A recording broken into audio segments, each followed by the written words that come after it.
Hi students, welcome back to Swasana DYE 10013. So previous slides or previous videos we already covered chapter 3, the first part of chapter 3, introduction on the essential elements for plant growth. We have macronutrients and micronutrients, total will be 17 essential elements. And the symptoms, whether the symptoms appear on the older leaves or younger leaves first.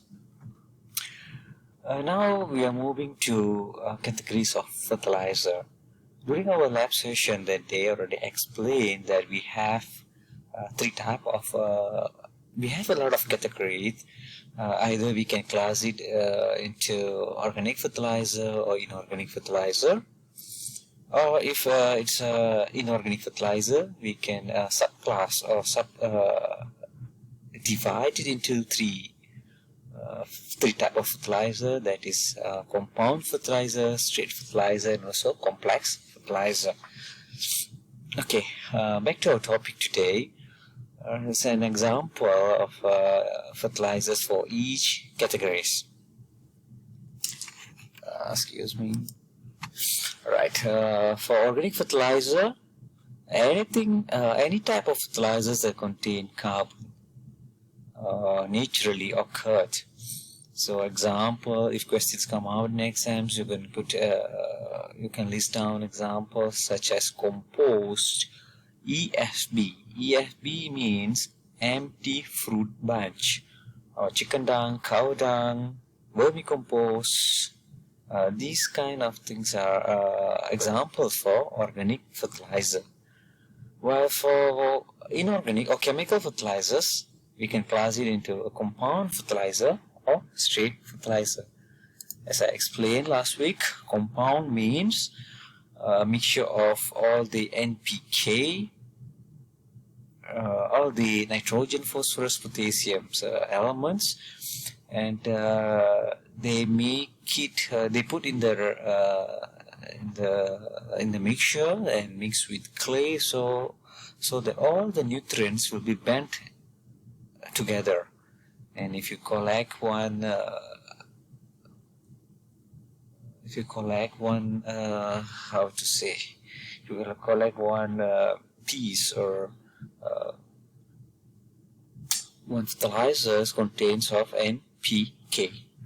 For straight fertilizer, it's straightforward. It doesn't have any other nutrient. You only have one nutrient. For example, MOP. MOP means muriate of potash or triple super phosphate. It contains phosphorus. If MOP contains potassium, or RP, rock phosphate, contains rock phosphate means phosphate, contains phosphate, P. Or we have urea, which contains nitrogen alone. Other than that, we have biofertilizer such as rhizobium, azotobacter, and also azospirillum. Rhizobiums here, and you can find rhizobium in nodules or in legume crops.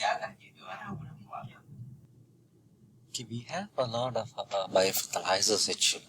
Any fertilizers that have microorganisms on it, we will call it as biofertilizers. A lot of products out there.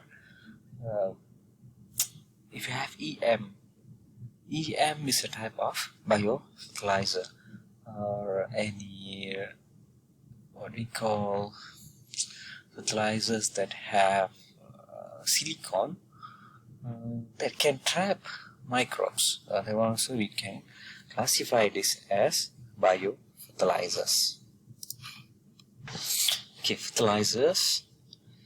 The definition already explained in the class or in the lab in previous weeks, that what's the function of fertilizer? We apply fertilizer to replace the nutrients that losses from the soil. So you have to remember, we apply fertilizer for the soil, not for the plants, not for the trees. Okay, any organic or inorganic materials of natural or synthetic origin. added to the soil. We call it as, or we label it as fertilizer. Okay, so nothing. Yes, this is what I explained in previous. Even in this video, I explained about this.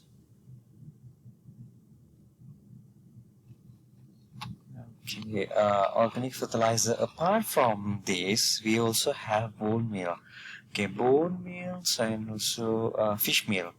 These are the meals that we can produce from bones, waste of fishes, animals, and produce we convert it as fertilizer and we apply it as a fertilizer to the plants. It's a general comparison of organic fertilizers, dried animal manures compared with blood, fish and bone meal. Both are organic fertilizers, but you can see the content in both the fertilizers. The blood, fish and bone meals contains high percentage of nitrogen and phosphorus. You can see the phosphorus level, 8% of the content here is phosphorus, compared with the dried animal manures, where NPK, the percentage is 1. The ratio is 1 to 1 to 1.5. What are the advantages of using organic fertilizers? Yes, it's easy to get organic fertilizer. Even you can produce behind your house or in your backyard. When you plant plants or when you harvest your plants, the leftovers, you can convert it into fertilizer. So it's easy to get. It's cheap compared with chemical fertilizers. But another advantage of our organic fertilizer is it's slow release fertilizer. Slow release means it stays longer in the soil compared with chemical fertilizers. Chemical fertilizers, if you apply chemical fertilizer, you need to apply it 2 weeks once. For example, NPK, right, for vegetables, you need to apply 2 weeks once. Well, if you apply, if you're a farmer that following organic fertilizing methods, so you will apply once in a month. Because the fertilizer will remain in the soil, it releases slowly. A plant will take the nutrients slowly from the soil, and it is not easily leached from the soil. This is because the form of the fertilizer that we apply is in solid form. It has a natural body on it. Example, EFB. EFB, it's from the fruit bunches. So it has the form of bunch. In the form of bunch. Now compared with chemical fertilizers, it's in the form of butiran, like butiran. What we call it butiran in English? It's either in the form of powder or in the form of solid state. Okay, of course, disadvantage of organic fertilizer. When we have advantage, for sure we will have disadvantages. Disadvantages. It is not sterile. Not sterile here means if it contains bacteria, harmful bacteria, the bacteria is going to end up in your meal, in your fruit, in your plants, and of course low nutrient content compared with chemical fertilizers. This is what I mentioned, I explained in during the lab session, that for organic fertilizer we cannot fix the nutrient content in the fertilizer, while for chemical fertilizers we can fix. We are the one who determine how many percent of nitrogen should be added in our sample of fertilizers. And another disadvantage of organic fertilizer, in order to compete with chemical fertilizers, we need to add a lot of organic fertilizers. Example, a simple explanation. Okay, say a chemical fertilizer, NPK, that contains ada 15% of nitrogen, 15% of phosphorus, 15% of potassium.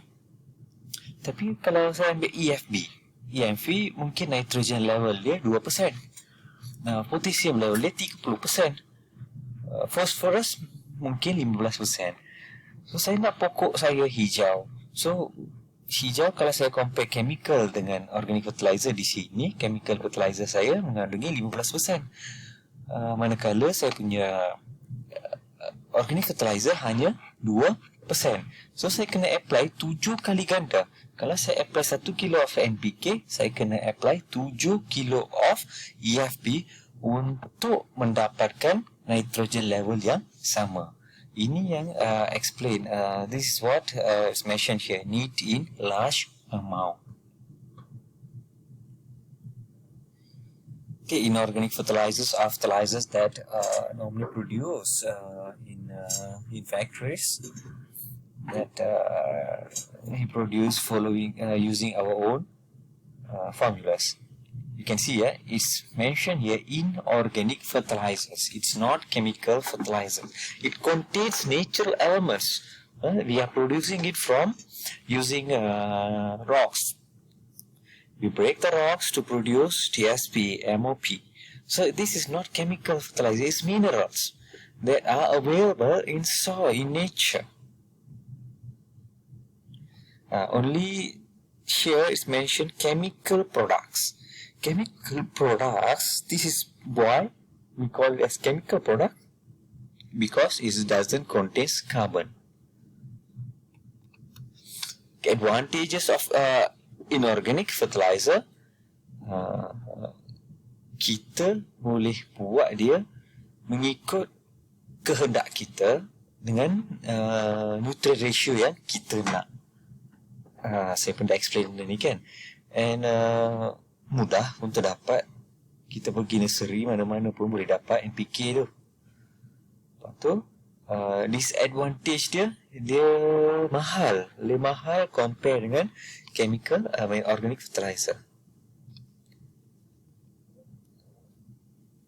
Okay, sepatutnya yang ini expensive ni masuk sebelah sini because dia adalah disadvantage kan. Then it's also have no organic material. That's why I see it doesn't have any carbon content on it. Okay, possible chemical build up in growing media. Yang ini kalau kita apply terlalu banyak. Kita ada pot.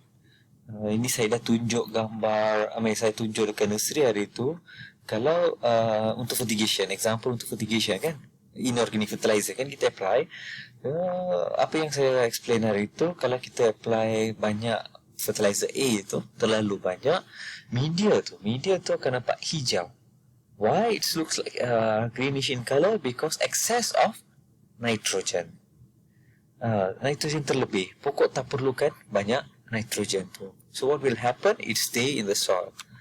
Kalau dekat luar, dekat field, dia takkan stay. It will leach out. Dia akan hilang. Kerana ada erosions happen. Kalau hujan turun, dia akan membawa nutrien tu ke tempat lain. Okay, so this is another comparison of complete versus incomplete fertilizer. Kalau complete fertilizer bermaksud dia ada NPK. Incomplete fertilizer, dia hanya ada salah satu elemen atau dua elemen. Dia takkan ada tiga-tiga. Kalau so di sini kalau straight fertilizer adalah incomplete fertilizer. Kalau complex and compound fertilizers are complete fertilizer kerana dia mengandungi ketiga-tiga elemen NPK. Nutrient content in fertilizer. Yang ini saya sudah explain kan masa dekat lab last week, how to determine the fertilizer content there and also the percentage of the fertilizers. Kita dah tengok fertilizers itu sendiri dekat ladang. Straight fertilizer, compound or complex fertilizers, compound or complex.